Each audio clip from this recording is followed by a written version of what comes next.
This camera makes the impossible possible. Yep, it's the DJI Pocket 3. Now look, it's not all aces, okay? There are some flaws, but it does a lot of really cool things. Check this out.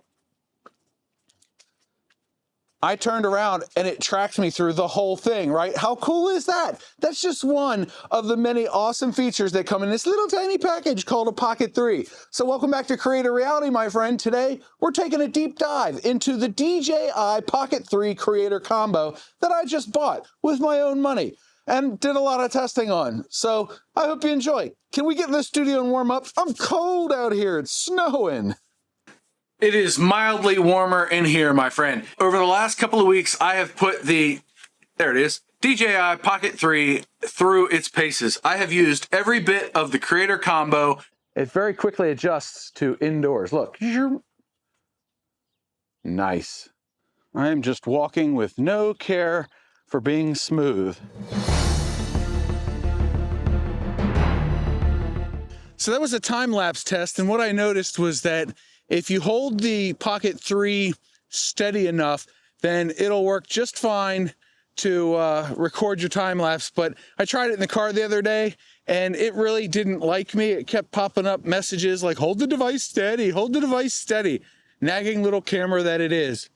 But this time it worked pretty good. I walked around this whole mansion deal and it worked pretty good.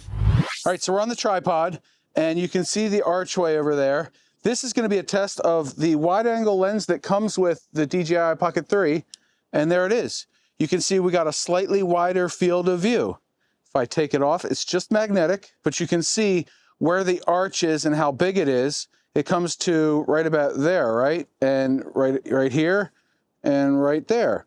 Now, we put this on, you can see further up, you can see that stone, that like fancy stone set in there. You can just see that. If I pan up just a little bit, okay. Now see where the top is? The top of this archway, it's right there. If I take this wide lens off, now you can see it's much closer to the top of the frame. I've tested all the features that I think any sane person would use. And before we even get started with that kind of stuff, I shoot in full auto on every camera. This one's shooting manual right now because I have control over the light and everything else. So I got it dialed in the way I like. But when I'm outside, I'm out filming, I don't have time to muck about with settings and all that stuff. We're in low light mode. We're having fun. Are we having fun, son? My son is not having fun, but I'm having fun. I'm out testing the DJI Pocket 3. And then when I go to edit, I don't want to have to deal with all the LUTs and the color grading and all that. Even though I did a video on color grading right here, because I did have a little bit of an issue we're going to talk about in a minute. But the Pocket 3 was quite impressive throughout my testing regimen. Where'd it go? Oh, and this thing is a large part of it. I mean, I took this and just clipped it to my sweatshirt, right? Bing, bang, boom, you're ready to go. And you can choose to record inside of it, or you can choose to record all the audio on here. Again, following my earlier statement, I'm recording all the audio in here. So I don't even know if that's 32-bit float, but the audio quality that comes out of this mic is phenomenal. Take a listen to what it sounds like when there's 15-mile-an-hour winds. And we've got quite the windy day. There's your wind sock to tell you what the wind is looking like. Yep, it's pretty wild. It's blowing like, I don't know, 10 to 15, maybe 20 mile an hour today. The sustained winds are 15 miles per hour. Oh, it's crazy, crazy windy. But I'm walking along. Hopefully this footage is pretty stable. Yeah, look, I can move the gimbal around. Yeah, look at me, wee, whoa. Okay, now you're dizzy, my bad. You threw up a little bit, didn't you? Anyway, this is a wind test of the DJI Pocket 3 with the mic right over here. It's not too far from my mouth, but it's set up for 32-bit float recording, so it should do a pretty good job. Yep, it's that good. I was seriously impressed with that, and I was like, oh my goodness. Like, the noise reduction between the mic and the camera is really good. So in the same day, I tested out the tracking feature, and we saw that in the intro, but here's a much funnier look at it. That is not my house back there, ladies and gentlemen, but we're doing a test. I'm about 15 feet away. Call it 20, 25, 30. It should be able to follow me. I think I see it spinning. Did it lose me? Let's double check. Nope, it still knows who I am. I'm gonna turn over here. Oh yeah, if I stand like 3 feet away, I can see that the gimbal is rotating to follow me. This is super cool. I'm a running man, I'm a running man. I don't know how fast it tracks. I'm a running man, I'm a running man. I am way too out of shape for this stuff. Can it go all the way around? Can it go all the way? It stopped. It stopped turning. Where are you? Did it pick me up again? It did pick me up. How far can it go? It does go all the way. Oh, it lost me. Yeah. Hello. Did it pick me up again? Does it go back this way? It does. Why doesn't it go this way further? There must be something in the camera. You ever seen a fat man run? Now you have. This is a jog, not a run, John. That is not my house, and I am a good like 60 feet away. Let's do a little bit more.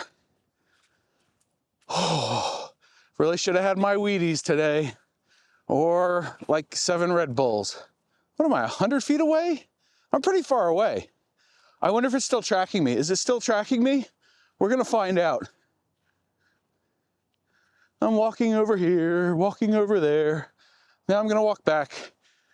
Look, I'm in like a carnival game. Bing, bing. Actually, that sound is more of a pa-ting, pa-ting. Oh, this is too much fun. This camera really is just a ton of fun. It's a bag of tricks all rolled into one. Hey, that rhymes. I should remember that. Did it follow me? It totally lost me. Oh yeah, it totally lost me, but you probably saw me anyway. Get my good side over here as the camera rotates. This thing is so cool, it tracks me. That is wild. Like, this thing fits in your pocket and it will track you. Like, that just blows my mind, right? This is just nuts. All right, so I have active track turned on, and I'm gonna use this as the world's stupidest selfie stick. Can you even see me? I bet you can. Hello, I'm over here now. You're active tracking me. It's like a 4-foot selfie stick in my hand. Am I leaving anything behind? I don't think so. This is just too cool for school. Very, very silly stuff. Look, it's still level. It's still level. I'm holding it at a severe angle. Oh, there it is, it flipped. I don't know if the footage actually flipped. Did the footage flip? Comment below. Come on, you're supposed to follow my face. Yep, there we go, that's better. Yeah, it did a great job. I really think the tracking feature is quite phenomenal. And again, this thing's tiny, and the RS3 Mini's up there, and it's not tiny, it's huge. So to get all these features in a mirrorless camera would just be exorbitantly expensive. I also did half a battery test. I didn't even have the battery extension on there. It was just the camera by itself, and I held it for an hour while I was filming. Let me tell you, I was blown away with how much battery life was left. Take a look. So after like an hour of recording straight, just one big old file with the Pocket 3 here, I have about 60% battery left there, and then on the Mic 2, it says I have 100%. That can't be right, but it's an imperfect science. Yeah, basically this is a clip show where I have found a way to work most of my test footage into the review. Why not, right? It's a lazy man's way of doing it. I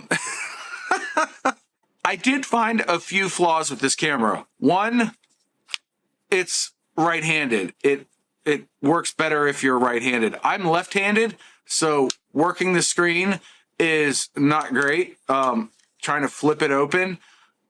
But that's a minor thing, and only what, 9% of us in the world are left-handed. The other thing is, it doesn't come set up for 4K out of the box. Not a huge deal. You swipe up and you choose your resolution and your frame rate, and you're good to go. A bigger deal was in anything less than perfect daylight. Take a look. Does this count as low light? I'm not really sure. I'm huddled in bushes. Yes, I really am. Let's switch into low light mode and see what happens. All right, we're in low light mode now, and I can already see from the previous screen, golly, I screwed it up.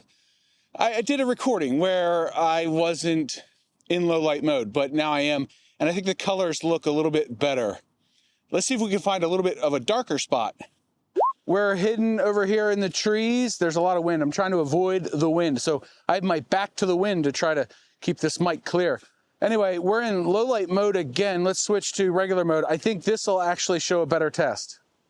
So now we're back in regular light mode, and I already see a little bit of a difference. I think the saturation is better in low light. Sometimes it takes a lot of tests to figure this stuff out, but hey, here we are. This might be an even better test. We're in regular mode, and thank goodness this thing has a gimbal. It's level, but really the thing is at a big angle. Let's switch. And this is low light mode again. I need a better test for this. Semi-light mode. We are in normal color mode and minus 0.3 EV, which we can bump up, I think. Yeah, we can bump it up. If I turn the camera around, you can see that the sun is over the horizon. If I pan up, or tilt up rather, you can see it's getting pretty dark. Yeah, okay. And then back to me. Thank you very much. This is normal camera mode. And this is low light camera mode. Yeah, isn't that nice? Yes, see how the details and the contrast are a little better, and this looks a lot nicer, at least on the preview screen. Leave me a comment below. What does it look like? Is it a good comparison? I think it is. Again, now we're gonna flip over and look at the sunlight, and this probably won't be as different, but it is low light, and any camera that has a small sensor is just gonna struggle. But this low light mode DJI put on it should be pretty good. If I turn around, now I'm backlit and we're in low light mode.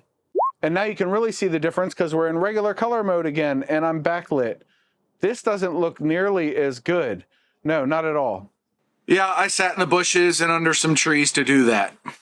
What are you gonna do? You want tests? This is how you get tests. I can't go to a beach, especially this time of year, and still be able to afford fancy tech. It's just not gonna happen. As I'm recording this, it is February 1st.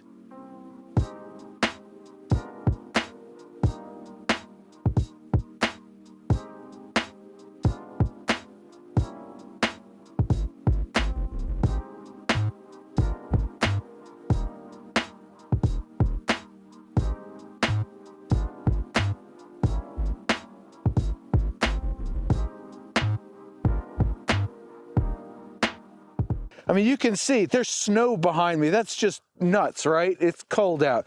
So what I found was you can either use the low light mode or you can drop the EV comp on here. And for even in full daylight, it's a thing that I've seen in DJI cameras. They just overexpose the footage. It's suboptimal, but you don't have to do that if you lower the EV comp down to minus 0.7. I tried minus 0.3 for a while, but I still wasn't quite pleased with the footage. But when I dropped it down to minus 0.7, take a look. I'm recording at minus 0.7 EV. I think that's going to be my default. I have it set to C2, the custom 2 settings. And yeah, I hope this is a little bit more contrast and maybe a little bit better saturation. Let's look up at the sky. Yep, there's your sky. And I'm walking sort of towards the sun. Now if I'm backlit, this is what I look like. Yeah, look at that. Ooh, that's pretty bad, huh? And then we have to take off our beautiful hat. Hello, this is what we look like. And then backlit, we'll give it a couple of seconds to adjust. And now we're backlit. And now we're lit right again. I love this gimbal. This gimbal's really awesome. It's very smooth footage. That is a blindingly bright light. How you like my hat? That's nice, right? Minus 0.7. Yep, I'm not trying to show you my hat. I'm just showing myself that it's minus 0.7. Anyway, test complete. You know, if you took a drink every time I said take a look, you'd be kind of hammered right now. Anyway, minus 0.7 seems to be the sweet spot on this. And I do believe it's doing some sort of magic in here where it detects a face and is changing the exposure for your face. So I'm not an expert on it, but that's my wild guess. Slightly informed guess. Anyway, moving on. It wasn't great. And I did make the mistake of recording in my trailer, and you've seen that if you watched my how to fix the color grade on this thing. That was kind of a surprise. I wasn't expecting that. Other than that, though, I have been quite pleased. I even went to the mall with this thing and did some indoor and outdoor shooting, and this is under bright fluorescent lights, and I was quite impressed. Once again, take a look. So we're in 4K 30. We've got the DJI Mic 2 attached to my sweatshirt. There it is. You can see it. And I'm not taking any care in the world to walk smoothly. Heck, I don't even have the battery extension on this thing. I'm just like walking along willy-nilly, vlogging my life like all the other YouTubers out there. I don't like vlogging in public, but I do it from time to time, right? We're now standing in the line at Target. But look, the wireless mic fits into the case. Can you hear me now? I'm whispering. But yeah, it fits in the case. That's pretty slick. Like, you put the camera in the case and then the mic is like right there ready to take off and clip onto something. I think that's pretty cool. It is, as you can see, a very overcast day. But look at that. That's the color. Oh yeah, that looks pretty good. On the preview screen, it looks good. And now you see me. This is what I look like when it's trying to expose for me. Yeah, it took a second there, didn't it? That made it a little bit darker, maybe? I'm looking at the preview screen instead of you. This is a slick camera. Look, there's bokeh back there. You can see just a tiny bit of bokeh, and here I am moving the microphone around. Spatial awareness, John, but there's bokeh back behind me. That's so cool. It's a 1-inch sensor, but the way the lens is set up and the focusing, I mean, it's quick to focus and it's quick to keep focus, but the bokeh in the background, I think, is just perfect for vlogging. If you're going to do any kind of, look at me, I'm vlogging kind of footage, I think it's really good. It doesn't blow it out, you know, it doesn't obliterate the background like my Canon would. The Nikon, I mean, I think the Nikon and this kind of have the same level of bokeh when you're filming. And that's kind of admirable for something so small. And I haven't even put like an ND filter on it yet or any of that kind of stuff. So this is all subject to change. Do you think I should buy an ND filter for this? Do you have an ND filter? Do you have one of these? Leave a comment below. I'm curious what brand you're using of ND filter. It's DJI if you have the camera. Other than that, I did try the Slo-Mo, and I found that it was just absolute buttery smooth footage, and you kind of actually want to go quick with it. Otherwise, you end up with really long clips that, when slowed down, they seem to move at a snail's pace. So that's my review of the DJI Pocket 3 Creator Combo. That took 4 takes. It's really hard to say DJI.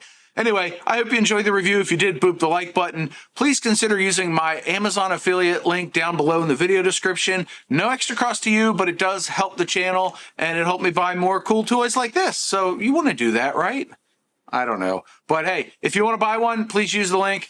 I hope you're having a great day. If you have any questions about this camera or features I didn't cover, leave them in the comments section below. I will get back to you with an answer or another video in short order. Until next time, click on this video here. You know you want to watch it. It's one of mine. John out.